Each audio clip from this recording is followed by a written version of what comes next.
Hello दोस्तों, मैं एके सिंह आपको पढ़ा रहा था लासा और मासा। अब तक हमने लासा और मासा पर आधारित कई वीडियोस इस पर डाल चुके हैं। आज उसी के आगे लासा और मासा के टॉपिक पर ही वीडियो बनाएंगे। आप हमारे इस चैनल को सब्सक्राइब कर लें जिससे कि आपको सारी वीडियो प्राप्त हो सके। देखिए, क्वेश्चन दिया है इन्होंने, दो संख्याओं का योग 528 है और उनका मासा 33 है। तो इस प्रकार की संख्याओं के कुल कितने जोड़े हो सकते हैं? बढ़िया सवाल है। तो हमेशा जो भी संख्याएं होती हैं वो मासा का गुणज जरूर होती हैं, क्योंकि मासा जो होता है वो हमेशा संख्याओं के गुणनखंड का या इनके अभाज्य गुणनखंड का ही एक कॉमन रूट होता है, यानी कॉमन संख्या ही होती है। तो इसका मतलब मासा जो होगा इन संख्याओं का गुणज जरूर होगा। या गुणज होगा तो मान लीजिए कि जो संख्याएं हैं वो 33x और 33y है। अगर ये 33x और 33y है, उसने कहा इन संख्याओं का योगफल तो 528 है। तो 33x और 33y मिलकर के तो 528 है। 33 कॉमन लिया, x प्लस वाई बराबर होगा 528, x प्लस वाई बराबर होगा 528 बटा 33, x प्लस वाई बराबर 16, तो 33 से 16 बार कटे। इसका मतलब जो संख्याएं हैं जिनका मासा 33 है उन संख्याओं का योगफल तो 16 है। अब बात आती है, अगर योगफल 16 है तो फिर x और y के तो कुछ भी संभावित मान हो सकते हैं, निर्धारित तो हम कह नहीं सकते। जब x और y के संभावित मान हो सकते हैं तो x का मान अगर 1 है तो y का मान 15 हो सकता है। यदि x का मान 2 है तो y का मान 14 होगा। यदि x का मान 3 है तो y का मान 13 होगा। यदि x का मान 4 है तो y का मान 12 होगा। यदि x का मान 5 है तो y का मान 11 होगा। यदि x का मान 6 है तो y का मान 10 होगा। यदि ये 7 है तो y का मान 9 होगा। यदि ये 8 है तो ये भी 8 होगा, और जोड़े नहीं हो सकते।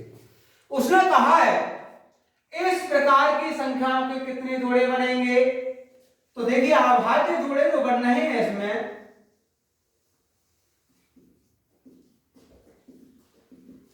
एक तो ये बन रहा है, दूसरा ये बन रहा है, तीसरा ये है और चौथा ये, यानी अभाज्य जोड़े बन रहे हैं केवल 4।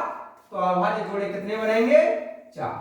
उसने ये कहा था कितने जोड़े हो सकते हैं, तो इसका मतलब इसमें अभाज्य संख्या के जोड़े 4 हो सकते हैं। देखिए नेक्स्ट क्वेश्चन। देखिए दोस्तों, नेक्स्ट क्वेश्चन है, दो संख्याओं का लासा 120 और मासा 10 है, तब निम्न में से कौन सी संख्या इन संख्याओं का योग हो सकती है? तो देखिएगा, मान लीजिए कि जो संख्याएं हैं वो 10x और 10y है, क्योंकि हमेशा संख्या मासा का ही गुणज होती है। हमें पता है कि पहली संख्या इंटू दूसरी संख्या बराबर रहती है लासा गुणा मासा। यहां से x y बराबर रहेगा 120 गुणा 10, 10 गुणा 10, अर्थात x y बराबर 12। अब x और y के संभावित मान क्या क्या हो सकते हैं?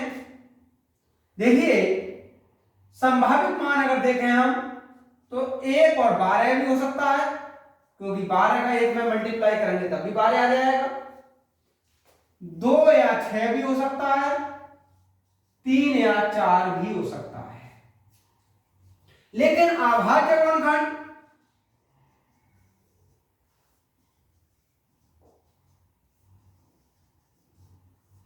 ये रहेंगे 1, 12, और 3,4। तो जो संख्याएं होंगी, संख्याएं या तो 10,120 होंगी या फिर 30 और 40 होंगी। यानी या तो वो दोनों संख्याएं 10 और 120 है या फिर वो संख्या 30 और 40 है। उसने कहा संभावित योगफल कितना होगा, तो संख्याओं का योग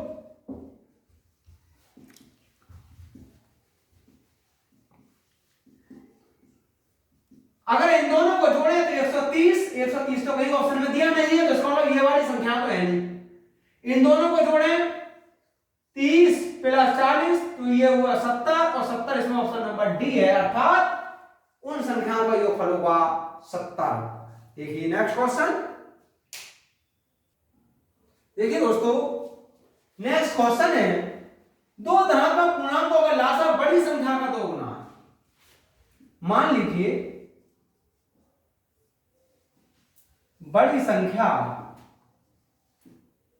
x है, फिर आगे छोटी संख्या और दोनों पूर्णांकों के मासा का अंतर 4 तथा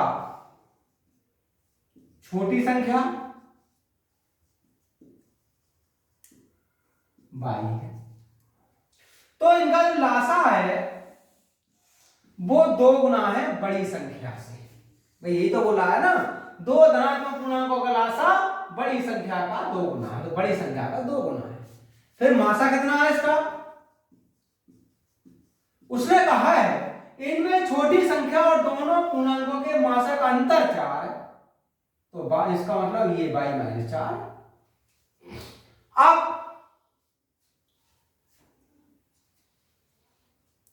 आपको मालूम है लासा पहली संख्या इंटू दूसरी संख्या बराबर होगा लासा इंटू मासा। ये हो जाएगा xy, यहां से x कटा, ये होगा y बराबर 2y minus 8, y minus 2y बराबर 8, y बराबर 8। उसने कहा था कि बताइए छोटी संख्या कितनी होगी, तो भाई दोस्तों छोटी संख्या होगी 8। देखिए नेक्स्ट क्वेश्चन, नेक्स्ट क्वेश्चन है यदि किन्हीं दो संख्याओं का मासा 12 और लासा 924 हो तो ऐसी संख्याओं के कुल कितने जोड़े होंगे। मान लीजिए संख्याएं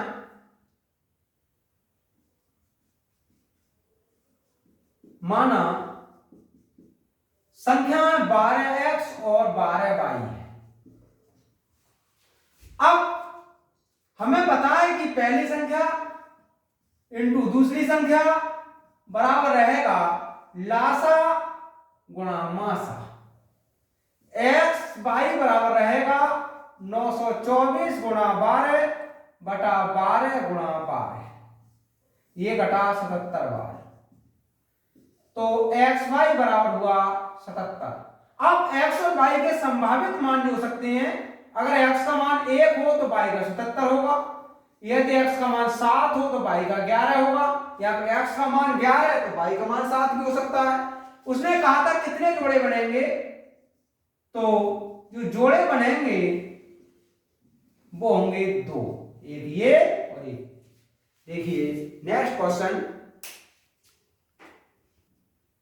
देखिए नेक्स्ट क्वेश्चन है दो प्राकृतिक संख्याओं के योगफल का उनके लासा के साथ अनुपात 7:12 है। यदि उनका मासा 4 है तो छोटी संख्या क्या है। मान लीजिए कि जो संख्याएं हैं वो 4x और 4y है, क्योंकि संख्या हमेशा मासा का ही गुणज रहेगी। तब उसने कहा उन संख्याओं का योगफल 4x प्लस 4y, उन संख्याओं का लासा, इनका लासा हो जाएगा 4xy का अनुपात 7/12 है। ऊपर से 4 कॉमन लिया, x प्लस y बटा 4xy बराबर हो जाएगा 7/12। x plus y upon xy बराबर 7/12। इसका मतलब हुआ कि x और y के संभावित मान है, x का मान 4 तो y का मान 3, या फिर x का मान 3 तब y का मान 4। उसने कहा छोटी संख्या बताइए इन्होंने, तो छोटी संख्या तो इसका मतलब 4y होगी, 4 गुणा 3 अर्थात 12। अगर पूछ लेता कि बड़ी संख्या बताइए तो 4 है, 4 चौक 16, लेकिन छोटी संख्या होगी 12। देखिए दोस्तों, दो संख्याएं 3:4 के अनुपात में है तथा उनका मासा 4 है, तो उनका लासा क्या होगा? देखते हैं। जो संख्याएं होती है हमेशा मासा के गुणज में रहती है, तो संख्याएं होंगी 3 गुणा 4 और 4 गुणा 4 अर्थात 12 और 16। तो 12 और 16 का अगर हम लासा निकालें तो लासा होता है इसका 48, तो इसका मतलब उन संख्याओं का लासा होगा 48।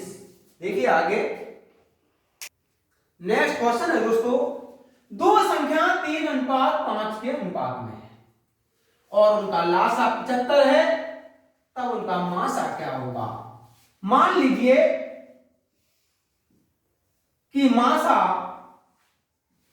x है, तो संख्या क्या होंगी? तब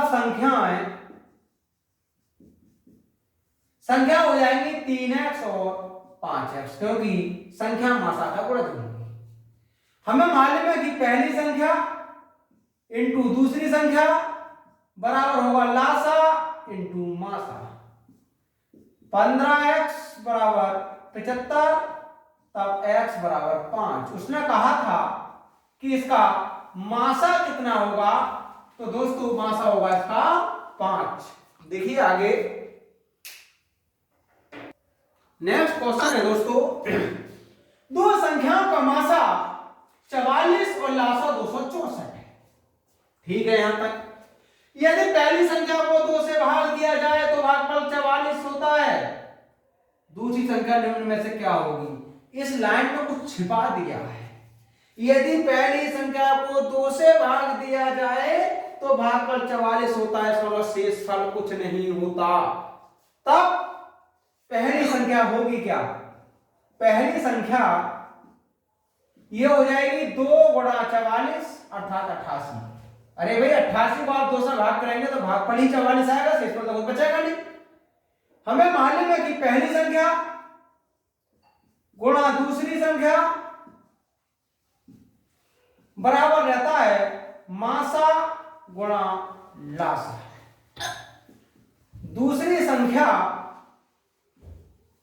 ये होगा 44 गुणा 264 बटा 88। 44 दूनी 88 और ये हुआ 132। तो सेकंड जो संख्या रहेगी यानी दूसरी जो संख्या होगी वो होगी 132, अर्थात ऑप्शन नंबर सी करेक्ट। देखिए आगे नेक्स्ट क्वेश्चन है दोस्तों, दो संख्याओं का अनुपात 3:4 है और उनका लासा 180 है, तब दूसरी संख्या क्या होगी? हमें मासा नहीं दिया है। मान लीजिए कि जो मासा है वो x है। जब मासा x है तो संख्या कितनी हो जाएंगी? फिर संख्या हो जाएंगी 3x और 4x, क्योंकि संख्या हमेशा मासा का ही गुणज रहेगी। तब पहली संख्या इंटू दूसरी संख्या बराबर रहेगा लासा इंटू मासा। तब 12x बराबर 180, x बराबर 180 बटा 12, x बराबर होगा 15। उसने कहा है दूसरी संख्या क्या होगी? तो दूसरी संख्या, दूसरी का मतलब 4 यानी 4x, 4 गुणा 15 अर्थात 60। तो ऑप्शन नंबर सी इसका करेक्ट होगा। देखिए दोस्तों, यदि दो पूर्णांकों का अनुपात x अनुपात y हो और z उनका मासा हो तो इन दो संख्याओं का लासा क्या होगा? तो देखिएगा, अगर z मासा है तो पूर्णांक क्या होंगे, पहले तो ये देखते हैं। पूर्णांक हो जाएंगे वो xz और yz। उसने कहा इनका लासा क्या होगा, तो पहला पूर्णांक इंटू दूसरा पूर्णांक बराबर रहेगा मासा इंटू लासा। तो लासा जो होगा वो हो जाएगा एक्स वाई जेड। तो इन सभी पूर्णांकों का लासा होगा एक्स वाई जेड।